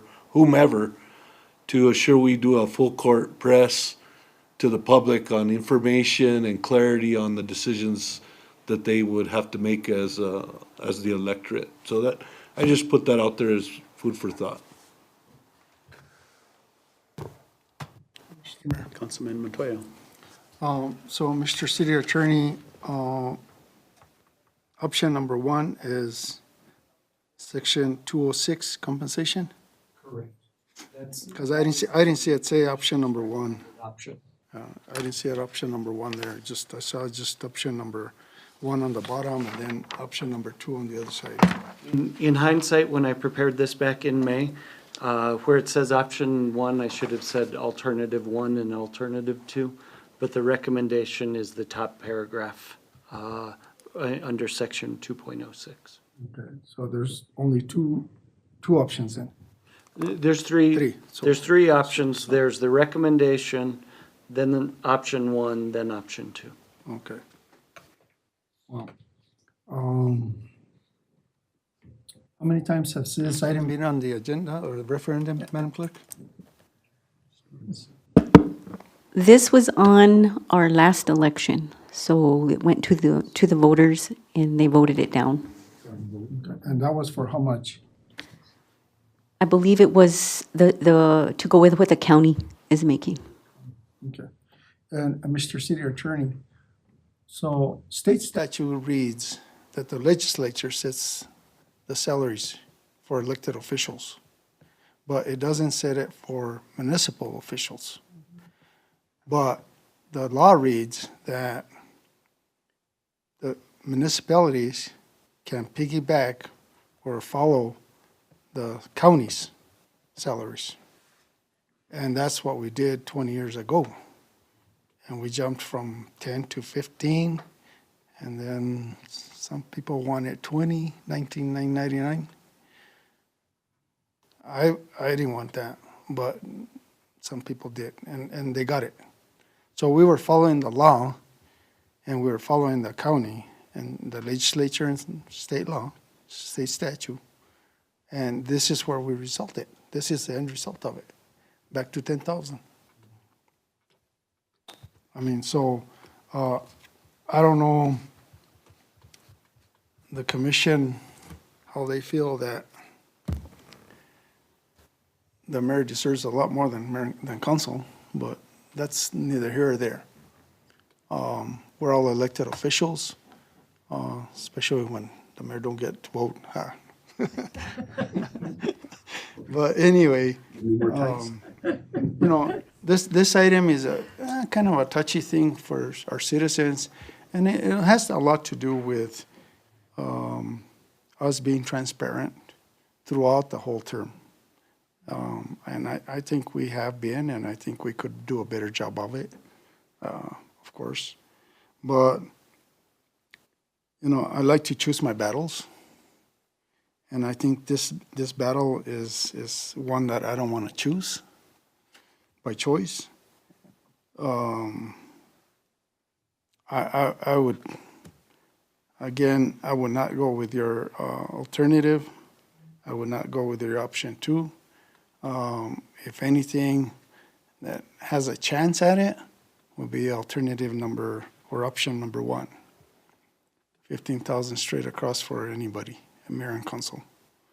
I think that's fair. Like I said earlier, I think mayor and council and the public perception is that we don't earn that. I think if you count the hours and the stress and the away from family and away from this and away from that and, all the meetings you attend and the whole works, people don't realize what it takes.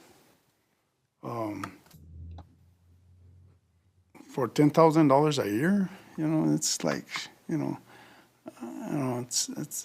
it's a drop in the bucket.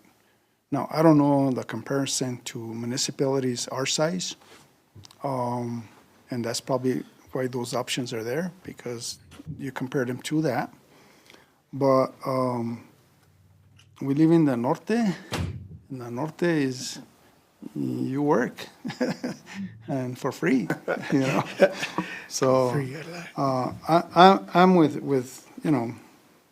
whatever mayor and council wants, but I would, in order for this not to be killed, I would be reasonable and go with the 15,000. And people still don't think that that people that serve this office or this capacity deserve that. Well, I mean that's up to them. We work for them. you know.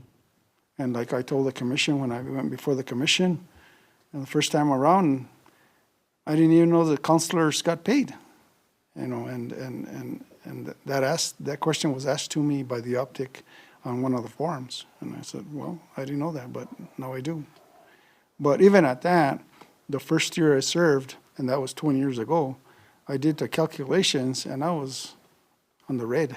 You know, by the time you look at your travel, your time, your gas, your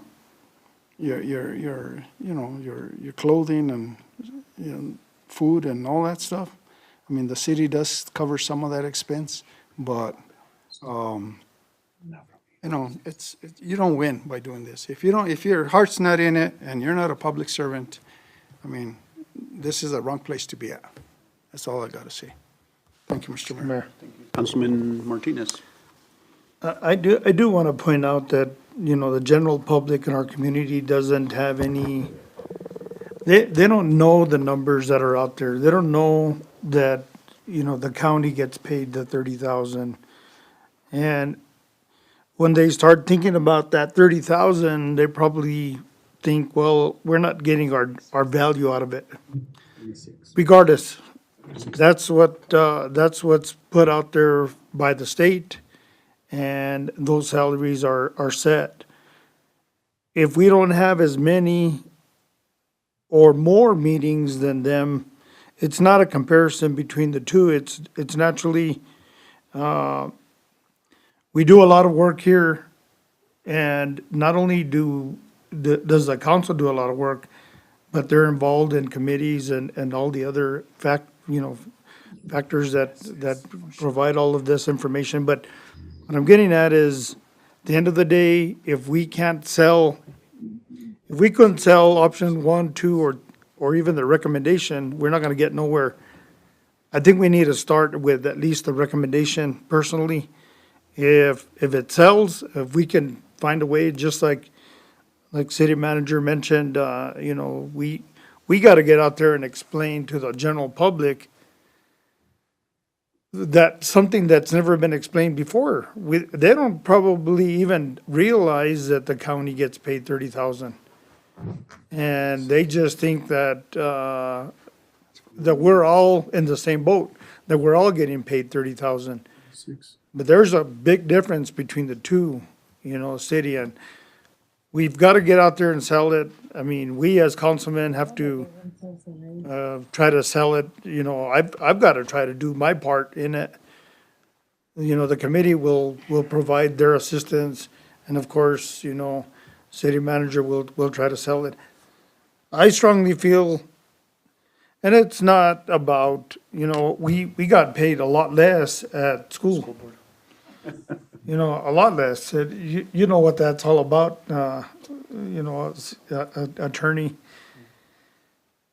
But there's a lot of work that gets involved, and, you know, just, I'm missing work right now to be here at this meeting. And will I get compensated for that time? Well, that's up to my boss. But the real fact is that I still work and I'm employed. I'm not retired at this point, but we have to do our best to sell this product to the general public. And if we don't have a starting point, it may never fly, but at least if we educate the public that there is a difference between the county and the city, I think, you know, we can finally get them to understand that there's a reason for us to be here. And this reason is we're trying to, you know, keep our city pointed in the right direction and doing the right things. So I would, at this point, Mayor, I would make a recommendation to move on the compensation piece for the mayor and council as recommended by the committee. And that's where I would take it. Is that a motion? Yes. Motion. Three options? No, just going by the recommendation, not on option 1 or 2. So I have a motion by Councilman Martinez. Is there a second? Second, Mr. Mayor. Second by Councilman Ulibarri. Discussion. Right. Councilman? It's, I've been here quite a while, so it's been a challenge, a real big challenge. Ward 1, Ward 2, Ward 3, Ward 4, all of us have a big, big job to do. And people look at us, people in the city, our residents. I look at it. My rest of the councilmen look at it, the mayor, the city manager. But it takes a lot of work. It might take you off from meetings that we have here, a lot of budget decisions. And it takes a lot of work, and people looking at that, even me. But it just goes on and on. We love this city, I love this city. Every time I look at it, I wanna see my ward looking a lot better. That's how come we're in our seats and we do better for our city. That's how come the mayor's at, where the mayor's at, or a city manager. But you know what it is? It all takes a team. We have teams almost every so often that we change councilmen or whatever. But it takes a lot of work. And I just want to thank all of us to the work what we do. And we strive, we try and make it better. And I'm here to make it better. Thank you. Thank you. I have a couple comments on this. I just want to, as we move forward, I just want to state, for the public, that might be listening, this Charter Commission was assembled by each and every one of us. And I do want to say, I think the only one that has any background to politics would probably be the chairman, but every single one of those individuals, Mr. Benito Pacheco, Ashley Arianes, Joseph Cruz, Joseph Dominguez, these individuals have never been involved in politics, are basically, representation of the community as a whole. And this is the recommendation they brought forth to us. At the end, it's going to be something that, that's why you have these charter commissions. If it was up to us, proposing this and it's going to be a sell for us to, whatever, comes of this vote, for us to all, as a team, not only the governing body, but the Charter Commission, specifically the Charter Commission, as the city manager mentioned, is to sell this to the community. And again, I just needed to state that these individuals, Miss Meredith Britt, another one, she's not a politician, hasn't been in office. These are community members that I think it's going to be important, their voice out in the community saying exactly what they presented to us, not only today, but in our other public meetings as to these are the reasons why we think the compensation should go up. I just wanted to state that, Councilman Montoya, and then I'll take roll call. Thank you, Mr. Mayor. I'll start educating the public, which Mr. Arnao will probably do. $10,000 each one of us up He here, seconded. it's $50,000. A couple of our councilmen have other benefits, but total amount that you see up here is $88,000 a year. $88,000, benefits and everything. I think most of our directors are between 65 and 110, including our manager. So, the citizens of Las Vegas are getting 5 brains, I'm going to say, versus 1 salary per year. That ought to tell the public something. $88,000 in compensations we all get for 5 people. That's the salary of 1 director probably in the city of Las Vegas. Try and consume that one. Thank you, Mr. Mayor. Roll call. Counselor Montoya? No, that's going to be a no. Counselor Martinez? Counselor Casey? Counselor Olivari? I have a motion by Counselor Martinez, a second by Counselor Olivari. Motion does not carry. Mr. Mayor, Counselor. I'd like to move that we go with option number 1, 15,000 across the board. Thank you, Mr. Mayor. A motion by Councilman Montoya, and a second. Second, Mr. Mayor. Second by Councilman Olivari. Roll call. Counselor Casey? Yes. Counselor Montoya? Counselor Martinez? Yes. Counselor Olivari? Yes. I have a motion by Counselor Montoya, a second by Counselor Olivari. Thank you, Mr. Mayor. Motion carries. Mr. Mayor. Counselor. You know, I also would like to take this time to thank the commission for coming back with the recommendations. I thank the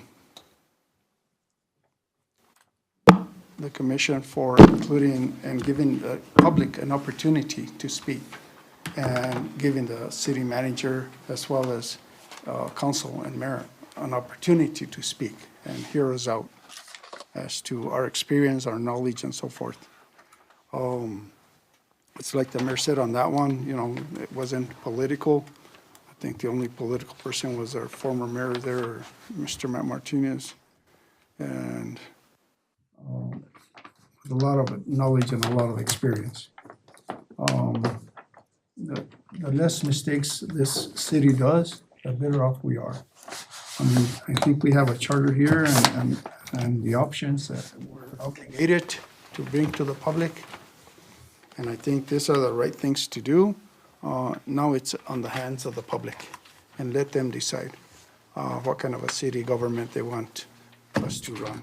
We can only suggest, and we can only hope that they come back with the right vote on these items. On the items that are really necessary, Mr. City Attorney, are hopefully they are separated, or hopefully they're worded, and hopefully they're in a way where they can't be turned down, because those are important things that we need to pass, because we no longer can abide by those rules. I mean, because of obstinate to the November election. So I don't know how that can be done, but hopefully you guys can figure that one out and bring it back as simple as it can for the readers and for the people that are going to vote on this. My last question would be to the clerk. Are you comfortable with the documents that we suggested, and that is it going to be too long of a form for it to be on the ballot, that people would just ignore it, or? No, because, Counselor, Mr. Mayor, the ballot questions are going to be very specific, because the Secretary of State requires that. It's in a shall format, and for or against. And so I'll work with Attorney Zamora on those 3 ballot questions. So those will be the only questions on the ballot. Then we in turn will put together information explaining each and every one of those in detail. And that's what we did the last time. And we had those available and the people would come in before they would vote and ask on those questions, so we would clarify. So we'll do everything we can as far as explaining, get on social media, get out there on the radio stations, and the Charter Commission will help, our city manager will help. So I think together, we can all sell that to the community and at least explain and clarify why each one of these questions is being put out there. And I know our city manager is and has always been real transparent, but I will request that once we approve it, and it comes before mayor and council, that it be posted on the website, because there's a lot of people that use the website, and that way it's easy access for them. Thank you, Mr. Mayor. Thank you. One quick question, Mr. City Manager and Cassandra.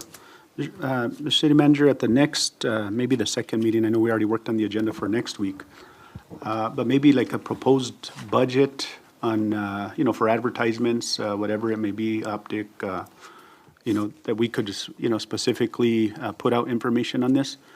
Absolutely, Mr. Mayor. We'll come up with a game plan and recommendations.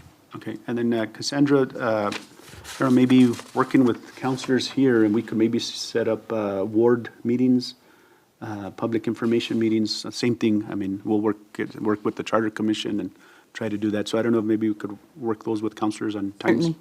I'll get with each and every one of you. Thank you. With that, a motion to adjourn. So moved, Mr. Mayor. Second by Councilor Casey, second by Councilman Martinez. Record 2 hours.